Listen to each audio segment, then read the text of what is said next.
आज अपने unit cell में लास्ट वीडियो में हमने यूनिट सेल के टाइप पढ़े थे। यूनिट सेल में नंबर ऑफ पार्टिकल कैसे कैलकुलेट करते हैं वो हमने पढ़ा था।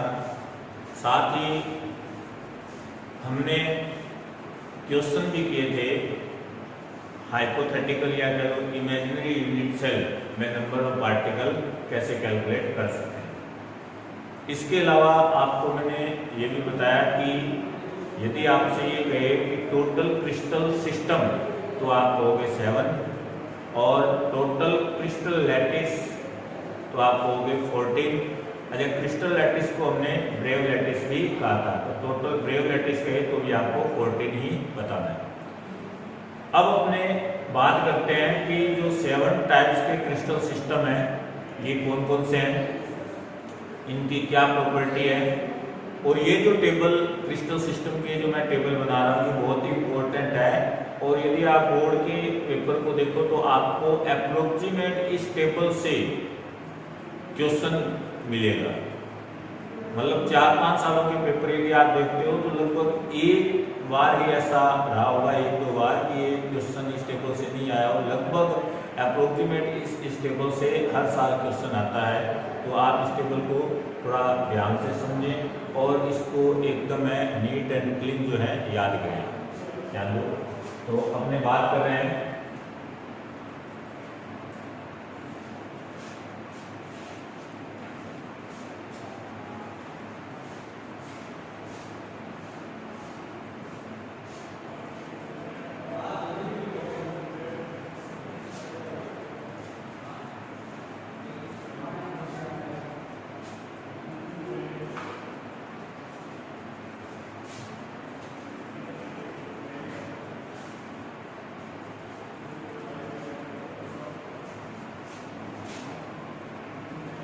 टाइप ऑफ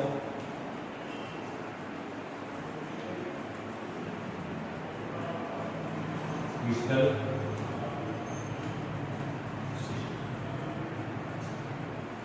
कितने बताए थे मैंने? 7। ठीक है, तो यहाँ पे तो अपने बात कर लेंगे क्रिस्टल सिस्टम का नाम क्या रहेगा। उसके बाद सेकंड कॉलम में अपने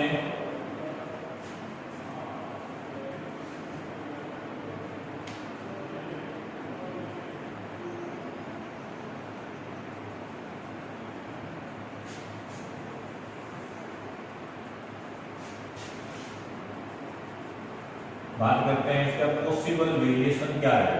पॉसिबल वेरिएशन,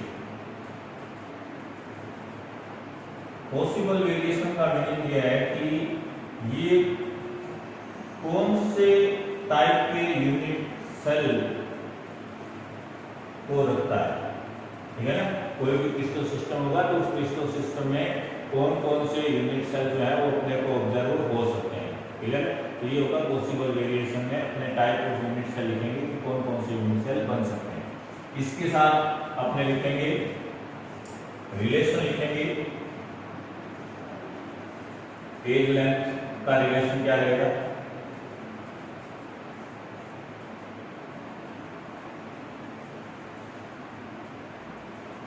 ABC ये जो हमने एज लेंथ कहा था उसका क्या रिलेशन रहेगा। इसके अलावा जो हमने एक्सियल एंगल जो पढ़े थे, है ना, एंगल जो हमने पढ़े थे उनका क्या रिलेशन रहेगा, उनकी बात करेंगे हमने एक्सियल एंगल की।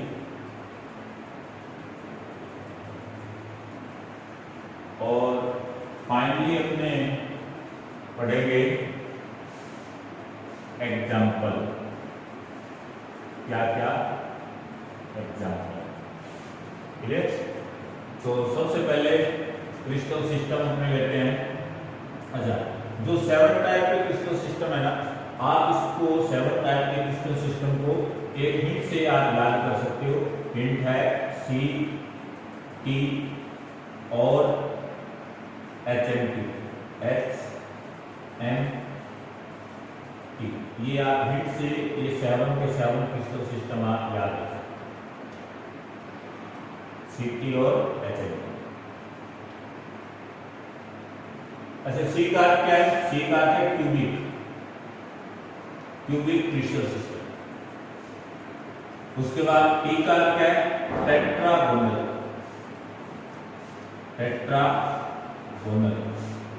Crystal system. ओ का अर्थ है ऑर्थोरोम्बिक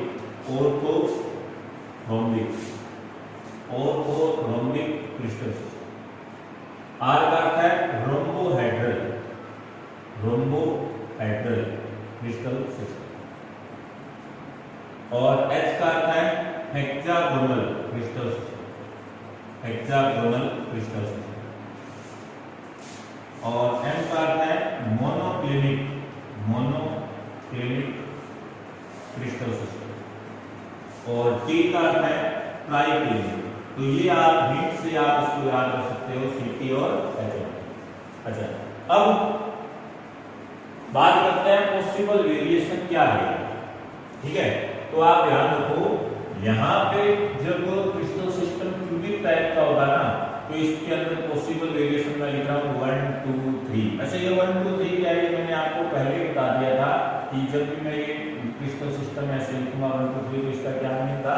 मैंने कहा था PUC जब लिखा जाएगा तो ये 1 नंबर को डिनोट करेगा।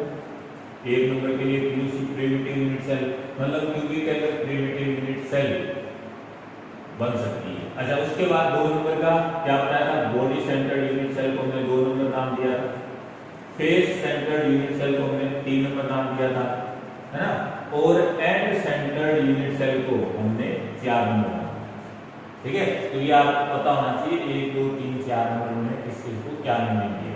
तो क्यूबिक क्रिस्टल सिस्टम जो है, इसमें यूनिट सेल जो है ये primitive unit cell, body centred unit cell और फेस सेंटर्ड यूनिट सेल इसमें बन सकती है। इसमें आपको एंड सेंटर्ड यूनिट सेल नहीं दिखेंगे। इसके अलावा टेट्रागोनल में तो इसके अंदर केवल 1 और 2 मतलब प्रिमिटिव और बीसीसी ही यूनिट सेल होंगे। इसके अलावा ऑर्थोरोम्बिक में सारे के सारे यूनिट सेल बन सकते हैं। ये बहुत इंपॉर्टेंट है। Which type of crystal system है all type of unit cell? तो ऑर्थोरोम्बिक में सारे के सारे टाइप के यूनिट सेल बन सकते हैं। अच्छा, उसके बाद रोम्बोहेड्रल के अंदर, तो रोम्बोहेड्रल में क्या होगा? रोम्बोहेड्रल में अच्छा, जो ये प्रिमिटिव यूनिट सेल है ये तो सभी में बनती है, ये ध्यान रखिए, प्रिमिटिव यूनिट सेल सभी में बनती है ना। मोनोक्लिनिक में 1 और 4, मोनोक्लिनिक के अंदर एंड सेंटर्ड यूनिट सेल भी बनती है। ठीक है, अच्छा, अब आप इसको काउंट करो कि टोटल देखो आपके क्रिस्टल लैटिस बन कितने के। ये देखो 1 2 3 4 5 6 7 8 9 10 11 12 13 और तो यही तो मैंने कहा था टोटल 14 टाइप के क्रिस्टल लैटिस या वेव लैटिस। ठीक है, तो ये आपने क्रिस्टल सिस्टम में आपने ये पढ़ लिया कि कौन कौन से क्रिस्टल सिस्टम में कौन कौन से टाइप का यूनिट सेल बन सकता है। अच्छा, उसके बाद अपने बात करते हैं एज लेंथ की, है ना। तो एज लेंथ में क्या रिलेशन रहेगा? तो देखो, एज लेंथ को भी याद रखना बहुत ही आसान है। तो आप सबसे पहले तो आप क्या करो, सब में इस प्रकार से लिखो A बराबर B बराबर C, सब में ऐसे लिखो, बहुत ही आसान है इसको भी याद करना। सब में इस प्रकार से लिखो A बराबर B बराबर C, ऐसे सभी के अंदर।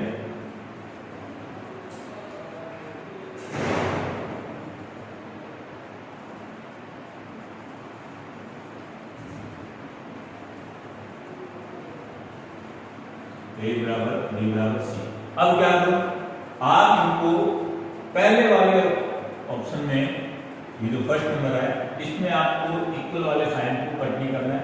दूसरे वाले ऑप्शन में आप किसी भी एक इक्वल साइन को कट कर दो, किसी भी एक, फिर दोनों साइन को कट कर दो, फिर किसी को कट नहीं करना, फिर एक को कट कर दो, दोनों में से किसी भी एक, फिर दोनों कट करने और लास्ट में दोनों कट करने।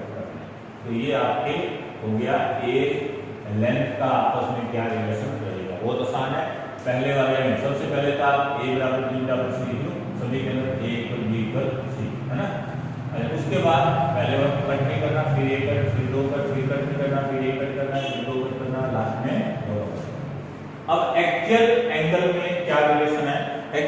आप कैसे ज्ञात करोगे? तो एक्चुअल एंगल के लिए देखो, पहले आप क्या लिख लो, ऐसे लिख लो अल्फा बराबर बीटा बराबर गामा, ऐसे पहले आप ये लिख लो बराबर 90, अल्फा बराबर बीटा बराबर गामा बराबर 90, अल्फा बराबर बीटा बराबर गामा बराबर 90, अल्फा बराबर बीटा बराबर गामा बराबर 90, 4 तक लिख लो।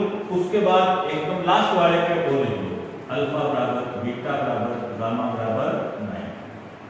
ठीक है, अब इसमें क्या करना है कि शुरुआत वाले जो 3 है ना, इनमें तो आपको कोई भी किसी भी प्रकार की कटिंग नहीं करनी है, क्योंकि इन तीनों ही क्रिस्टल सिस्टम में अल्फा बीटा गामा तीनों इक्वल भी होते हैं और तीनों 90 डिग्री पर भी होते हैं। क्लियर है? लेकिन इसके अंदर देखो क्या होता है, ये तीनों इक्वल जरूर होंगे पर कभी भी 90 डिग्री नहीं होंगे। क्लियर हो गए? तो ये आपको ध्यान रखना है।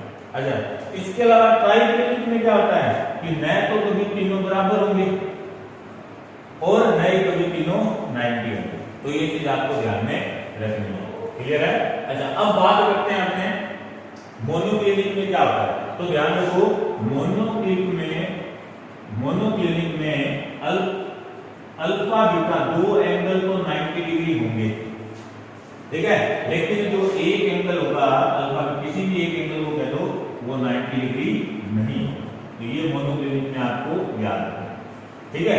अच्छा, हेक्सागोनल में, ठीक है, अब देखो ये मैंने जितने भी क्रिस्टल सिस्टम यहाँ रिप्रेजेंट ये मैंने आपको जो बताए हैं, इनका बुक में डायग्राम भी दिया हुआ है, ठीक है ना, और वो डायग्राम भी इन्हीं को ध्यान में रखते हुए कि आप डायग्राम जो है हाइपोथेटिकली डायग्राम आप इन्हीं को ध्यान में रखते हुए बना सकते हो, क्योंकि जो डायग्राम दिए हुए 3D डायग्राम है ना, और 3D डायग्राम है तो अपने वहां पे मेंशन अपने को यही करना होगा कि किसी का भी दिया किसी ऑर्थोगोनल का बनाना है तो अपने को मेंशन इसी प्रकार करना होगा कि भाई a बराबर b बराबर c नहीं है, ठीक है ना। तो अपने जो डिस्टेंस वहां शो करेंगे दो पार्टिकल के बीच का, तो अपने को वहां नीचे लिखना पड़ेगा कि ये इस प्रकार से रिलेशन है, ठीक है। इसलिए जैसे मैं आपको एक डायग्राम में बना के बता देता हूं, जैसे मैंने कहा हेक्सागोनल का बनाना है ना, तो हेक्सागोनल के अंदर होता क्या है कि आपने ग्रेफाइट देखा हुआ है, ग्रेफाइट की हेक्सागोनल स्ट्रक्चर होती है। हेक्सागोनल में इस प्रकार से कि इस प्रकार से ये स्ट्रक्चर होती है,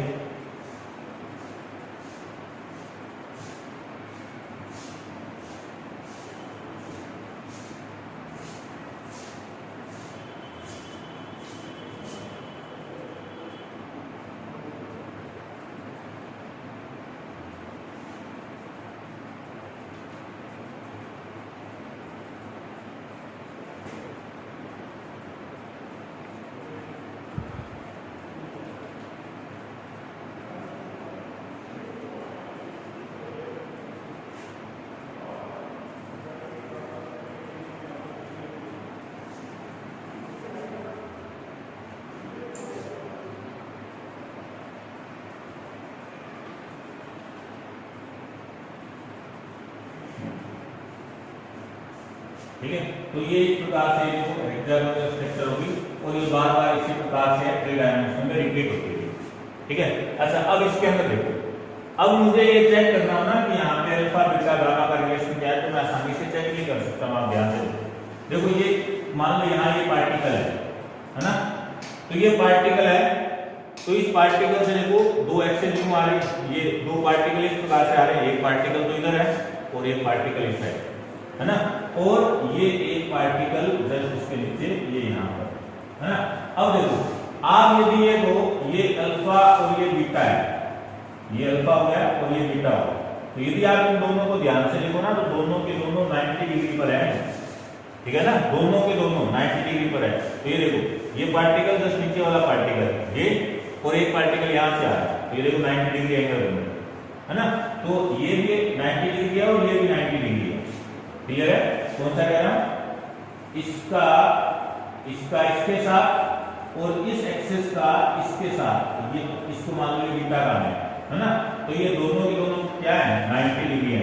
तो मैं ये कह सकता हूं कि यहाँ पे दो एंगल तो होते हैं 90 डिग्री, ठीक है। लेकिन ये देखो एक एंगल, ये मैंने कहा इन दोनों पार्टिकल के बीच में, ये जो मैंने कहा इसको गामा का है ना, तो तो ये गामा कितना है ये, तो ये देखो ये इस प्रकार से है बेंजीन रिंग की तरह, है ना।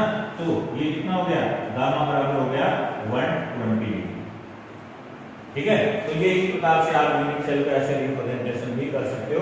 तो आपको ये प्रॉपर्टी आपको ध्यान में रखनी है, बाकी रिप्रेजेंटेशन करते समय आपको साथ में ये मेंशन करना। और लास्ट में अपने बात करते हैं एग्जांपल की। तो देखो एग्जांपल क्या होंगे, एग्जांपल की बात करते हैं। तो देखो एग्जांपल याद करना भी बहुत आसान है।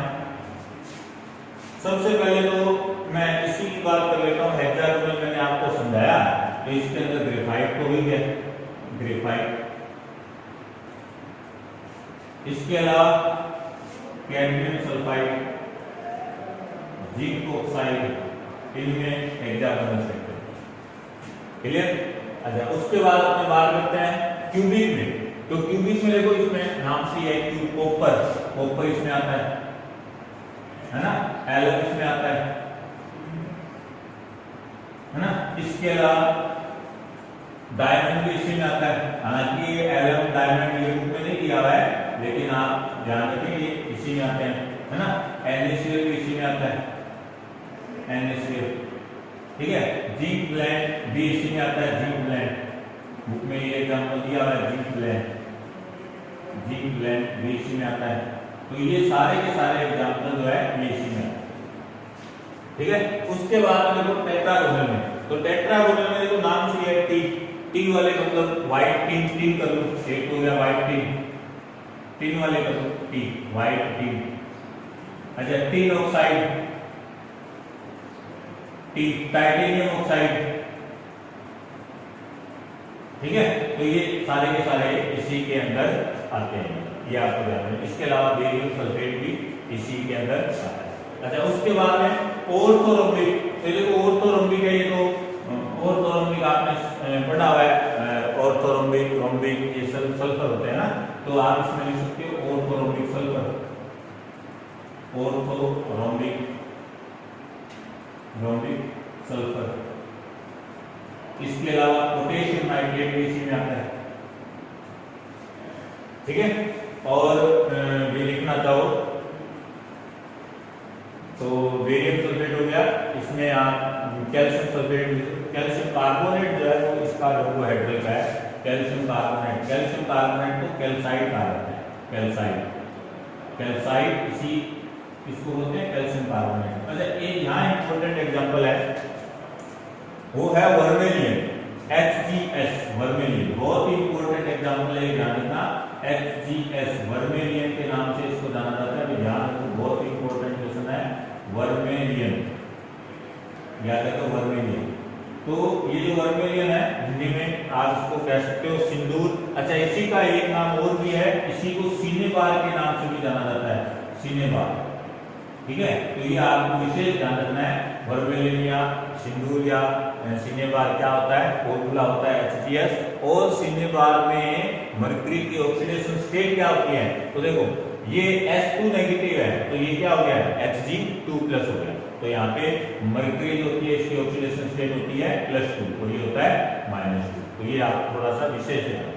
इसके अलावा अपने बात करें मोनोक्लिनिक, तो अभी मैंने कहा था मोनोक्लिनिक और ऑर्थोरोम्बिक ये तो अपने सल्फर पढ़ते हैं, तो मोनोक्लिनिक में आप सल्फर यहाँ लिख सकते हो, monoclinic sulphur, monoclinic, monoclinic sulphur, ठीक है। इसके अलावा और भी लिखना चाहो तो आप लिखो Na2SO4.10H2, ये भी इसी के अंदर आता है। अच्छा उसके बाद ट्राइक्लिनिक की बात करें तो ट्राइक्लिनिक में आप एग्जांपल लिख सकते हो, एक तो आप इसमें लिखो आइलोसन H3BO3, क्या बोलते हैं इसको, आइलोसन, याद रखो इसका डायरेक्ट सॉल्यूशन होता है, एज ए आइलोसन के फॉर्म में इसका यूज किया जाता है। इसके अलावा ब्लू विट्रोल जिसको अपने नीला तोता बोलते हैं, CuSO4.5H2, ठीक है। और अपने बात करें तो आप इसमें लिख सकते हो पोटेशियम क्रोमेट into K2Cr2O7, ठीक है। तो ये सारे के सारे एग्जांपल इसमें हैं।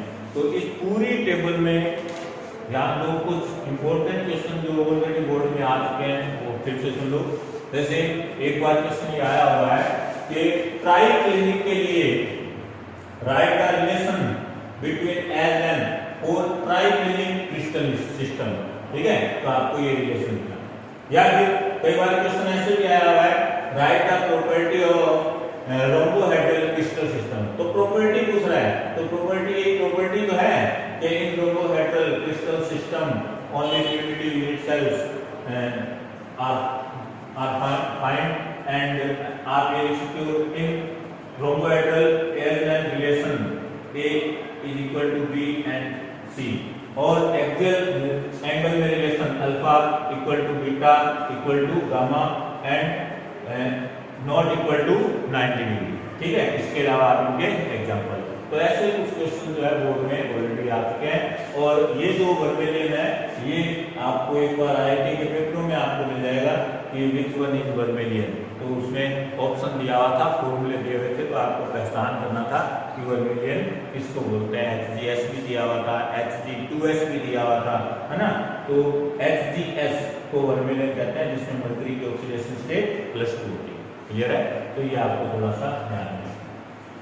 तो ये हमने बात की 7 टाइप्स के क्रिस्टल सिस्टम हमने। अब देखो बेटा अपने इस लेसन में देखो क्या क्या पढ़ चुके हैं, एक बार फिर ध्यान देना।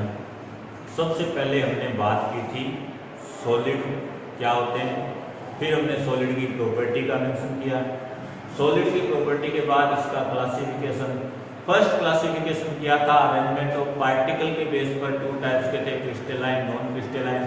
फिर हमने सेकंड बेस था हमारे पास में कि जो पार्टिकल है उनके बीच में बॉन्डिंग का नेचर क्या है, उसके अकॉर्डिंग हमने सॉलिड 4 टाइप्स के पढ़े थे, मॉलिक्यूलर, नेटवर्क, मेटेलिक और आयनिक। उसके बाद हमने इसमें पढ़ा था कि क्रिस्टल लैटिस क्या होता है, क्रिस्टल लैटिस के साथ में हमने पढ़ा था यूनिट सेल क्या होता है, फिर हमने यूनिट सेल क्रिस्टल लैटिस जो है उनकी प्रॉपर्टी का डिस्कशन किया था।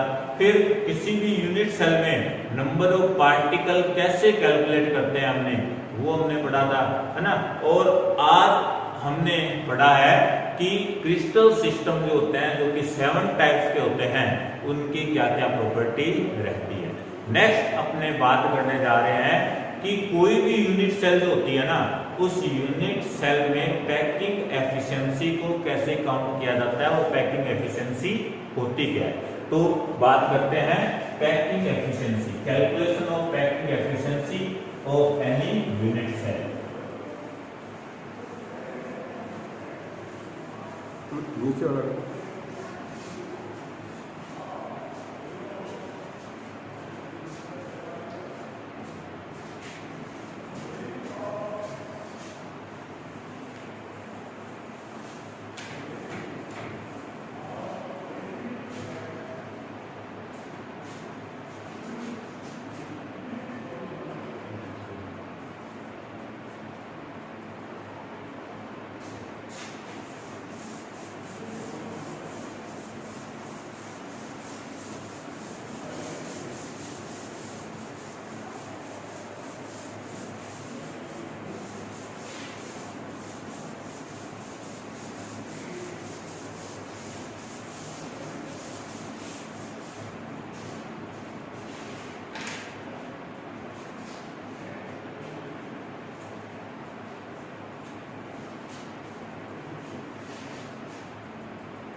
चलो हेडिंग है पैकिंग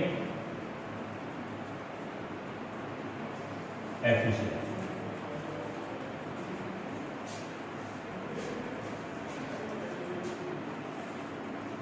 देखो क्या होता है पैकिंग। मान लो मैंने ये कहा कि मेरे पास में ये यूनिट सेल है,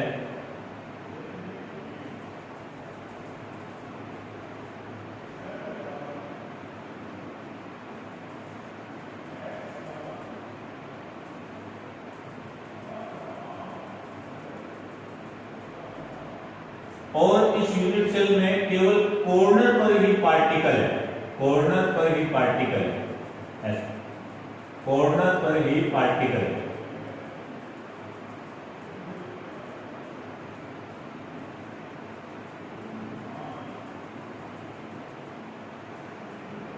इस प्रकार। तो आपको पता है कि जब यूनिट सेल के केवल कॉर्नर पर पार्टिकल होते हैं तो इस टाइप की यूनिट सेल को अपने बोलते हैं प्रिमिटिव यूनिट सेल, है ना।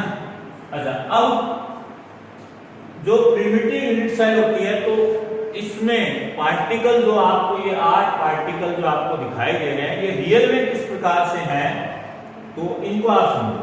तो देखो ये जो 8 पार्टिकल आपको यहाँ दिखाई दे रहे हैं रियल में 8 पार्टिकल यूनिट सेल में थोड़ी है, हमने कैलकुलेशन किया हुआ है कि यूनिट सेल इस यूनिट सेल में नंबर ऑफ पार्टिकल कितने होते हैं, ओनली 1 होता है, क्योंकि जो पार्टिकल कॉर्नर पर आता है ना उसका यूनिट सेल में केवल 1/8 पार्ट होता है। कॉर्नर पर आने वाला पार्टिकल होता है वो 8 क्यूब को टच करता है, इसका अर्थ है उसका only 1/8 part present in 1 cube. Clear है। तो हमने कहा था यहाँ पे ओवरऑल पार्टिकल जो है इस यूनिट सेल में एक ही पार्टिकल है ना। अच्छा, अब इसमें पार्टिकल का अरेंजमेंट है, इसको समझना है। तो देखो मैं ऊपर वाले ये जो 4 पार्टिकल है इनको मैं रिप्रेजेंट कर रहा हूं। ये 4 पार्टिकल देखो इस प्रकार से, ये 4 पार्टिकल इसमें इस प्रकार से,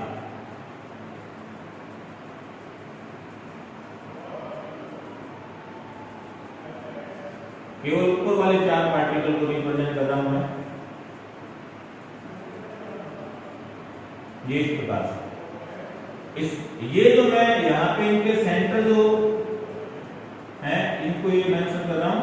तो जो हमने यूनिट सेल में जो रिप्रेजेंटेशन किया है ना तो केवल हमने पार्टिकल के सेंटर का ही रिप्रेजेंटेशन किया हुआ है, केवल सेंटर का ही रिप्रेजेंटेशन किया हुआ है हमने। मतलब वो पार्टिकल है ना, क्योंकि आपको पता है कि सॉलिड के अंदर हमने पार्टिकल को स्फीयर के फॉर्म में अज्यूम किया है ना। तो वो जो स्फीयर है सॉलिड में क्या होते हैं, स्फीयर मैक्सिमम पास आना चाहेंगे, है ना, मैक्सिमम पास में वो आना चाहेंगे, है ना। तो अपने ये कहेंगे कि इसके अंदर ये जो 4 पार्टिकल है वो इस प्रकार से अरेंज है, मतलब यहाँ पे केवल ये सेंटर पॉइंट को शो किया हुआ है। क्लियर हो बात ये, है ना। इसका अगर पूरा पार्टिकल मैं दर्शाना चाहूँ कि ये पूरा पार्टिकल इस प्रकार से, दोनों के दोनों पार्टिकल इसमें इस प्रकार से, ठीक है। अच्छा, अब मैं ये कहूँ कि अब ये पैकिंग एफिशिएंसी है क्या। तो देखो यूनिट सेल का टोटल वॉल्यूम कितना है, यूनिट सेल हमारे पास है क्या, क्यूब, है ना। और क्यूब का जो वॉल्यूम होता है वो आप सब जानते हो, क्यूब का जो वॉल्यूम होता है वो क्या होता है, volume of cube, volume of cube. क्योंकि क्यूब में रिलेशन क्या होता है, क्यूब का रिलेशन होता है A बराबर B बराबर C होता है ना। तो वॉल्यूम ऑफ क्यूब क्या हो जाएगा, A का A पावर क्यूब, है ना। तो ये हमारे पास में A क्यूब, ये हो गया क्यूब, A क्यूब जो है ये हमारे पास हो गया क्यूब का वॉल्यूम, है ना, क्योंकि इसमें रिलेशन ये है, ठीक है। तो ये हमने बात की कि ये तो वॉल्यूम हुआ क्यूब का, लेकिन मैंने कहा इस क्यूब में पार्टिकल कितने हैं, एक, है ना। तो उस एक पार्टिकल का, उस 1 पार्टिकल का वॉल्यूम कितना है और उसका वॉल्यूम इस वॉल्यूम का कितना परसेंटेज है, जो परसेंटेज है वही क्या कहलाता है, पैकिंग एफिशिएंसी कहलाता है। एक बार फिर से इसको, पैकिंग एफिशिएंसी क्या है, packing efficiency is the percentage of volume of particle present in unit cell, ठीक है। क्या कह रहा हूं, packing efficiency is the percentage of volume of particle present in unit cell.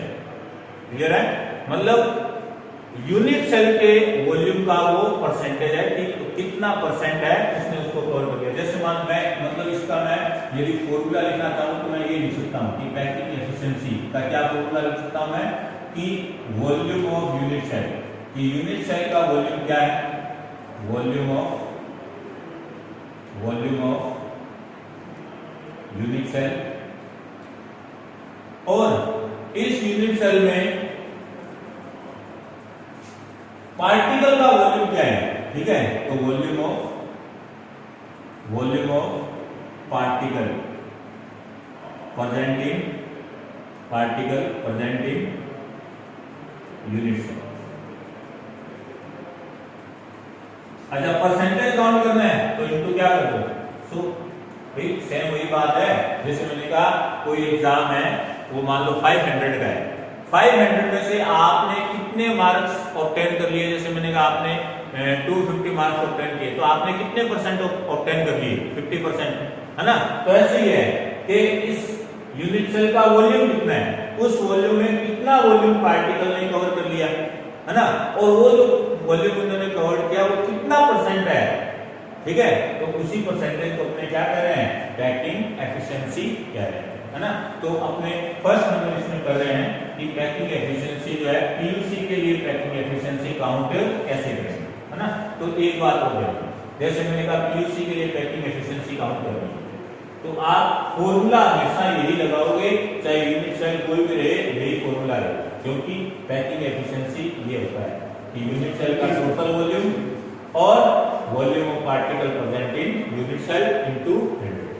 Fraction में काउंट करना है तो आप इनटू 100 मत लगाओ, ठीक है। तो ये आपको पैकिंग एफिशिएंसी अपने काउंट करते हैं प्रिमिटिव यूनिट सेल। तो देखो एक चीज याद रखें, हमने जो 4 टाइप के यूनिट सेल किए थे ना, उन 4 टाइप्स के यूनिट सेल में हमें एज जो है ना, ये जो यहाँ पे आपको ये 12 किनारे जो एज आपको दिखाई दे रहे हैं, इन्हीं को आपको ABC लिखने का अधिकार होगा, राइट होगा, और किसी को भी आप एज डिनोट नहीं कर सकते, ठीक है ना।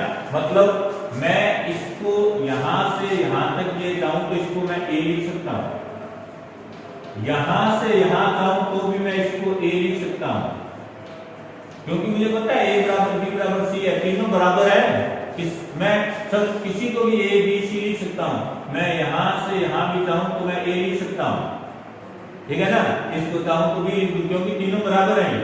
लेकिन मैं ये कहूं कि ये पार्टिकल और ये पार्टिकल है, इनके बीच के डिस्टेंस को क्या मैं ये लिख सकता हूं, क्या नहीं, क्योंकि ये एज नहीं है, क्यू का एज नहीं है, आपको पता है ये फेस डायगोनल है, ये क्या है, फेस डायगोनल है। तो ध्यान रखें आपको ए बी सी ये जो लिखना है ये केवल एज पे लिखोगे, फेस डायगोनल या बॉडी डायगोनल आ जाता है तो वहां आप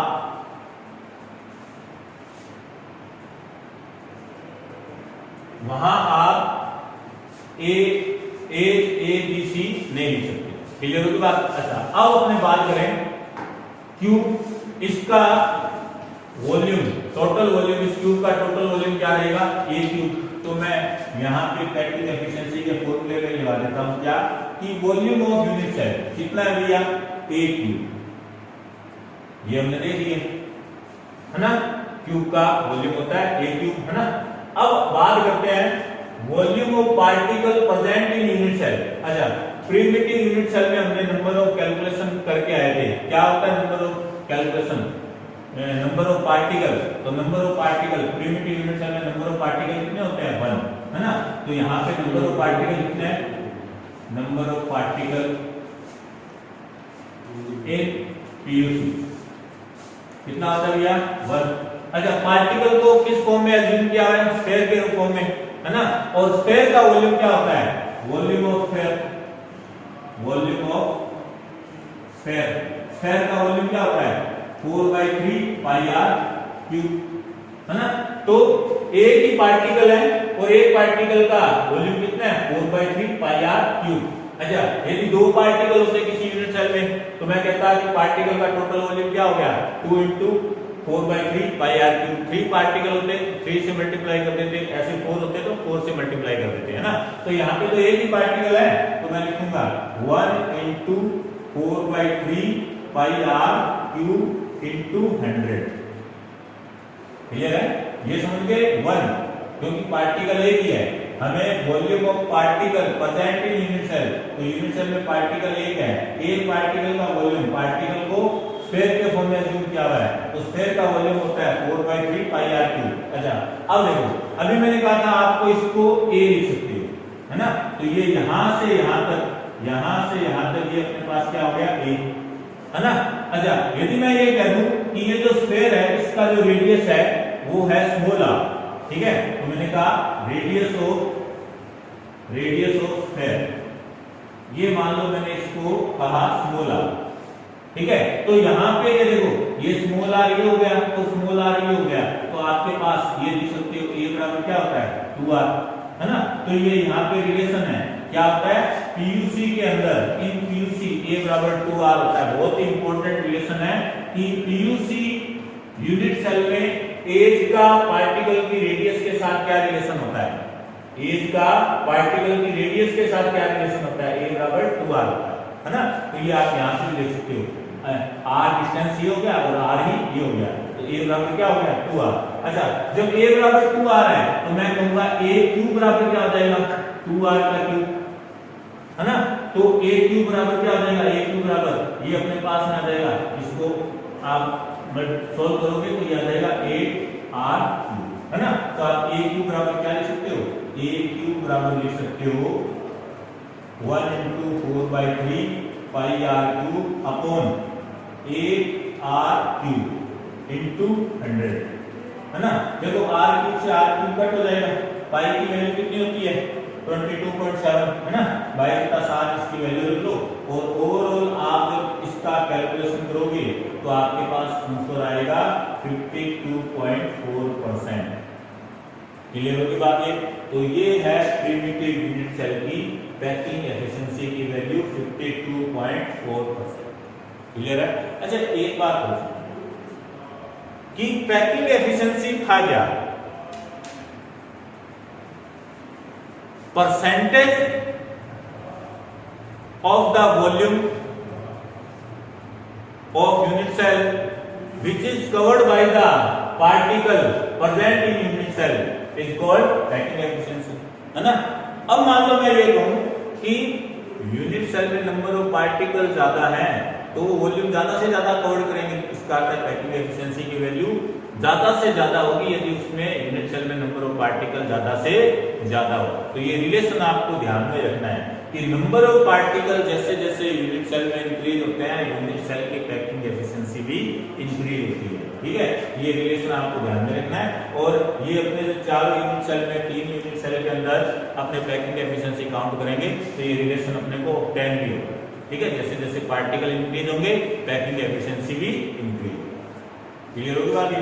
तो नेक्स्ट वीडियो में अपने पैकिंग एफिशिएंसी काउंट करेंगे in body centred unit cell and face centred unit cell.